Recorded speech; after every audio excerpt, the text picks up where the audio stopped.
the very first day of my cycling the entire Irish coast tour, the Irish coast tour for a start, was a short 60 kilometres cycle from Galway to Carraroe, starting off with a pint and a hearty meal before setting off after being dropped off by friends on the outskirts of Galway.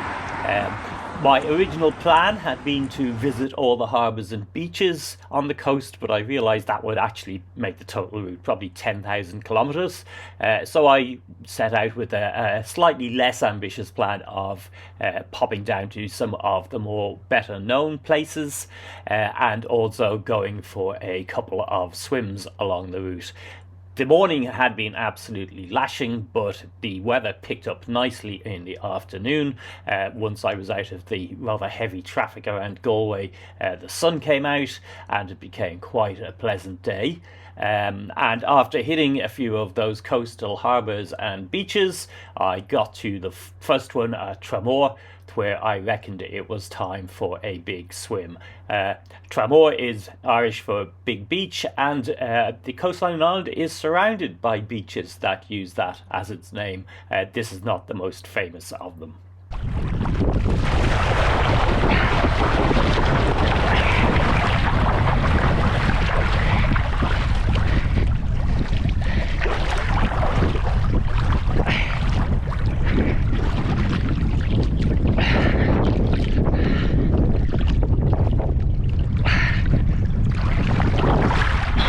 The water was cold enough because this is mid-May.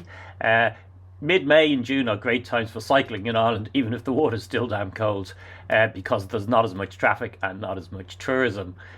The roads for the first 20 kilometres or so out of Galway are pretty busy and not that pleasant, but once you get further on and you turn around the coast for Vale, the traffic becomes much sparser and things get a lot nicer. This was also getting into the evening because I'd started out quite late in the day, but soon enough I was arriving at my destination at Carraroe, and the coral beach there in particular, which is absolutely beautiful. Yes, like every other beach on this stretch of coast, there is a no camping sign. However, I work on the basis that if I set up around sunset and I'm gone very early in the morning, practically nobody even sees me and I'm not bothering anybody.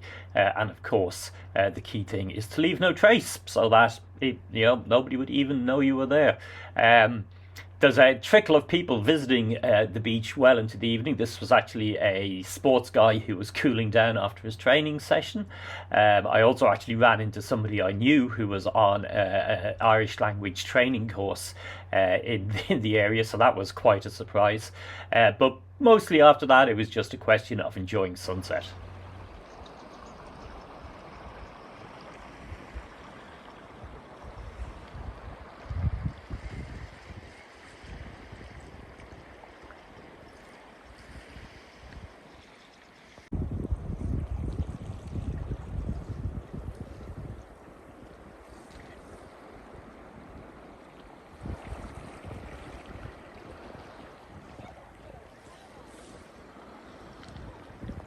Part of my motivation for wild camping is to make these trips more affordable. I couldn't really afford to stay somewhere every night, but the other and indeed stronger reason is that it gives you the opportunity to be at these sort of places at sunset and then again at dawn, and to take in a beauty that otherwise is not that accessible to a lot of people. But again, I would underline that leave no trace thing. If you are doing this sort of dusk to dawn camping, make sure you really clean up everything afterwards.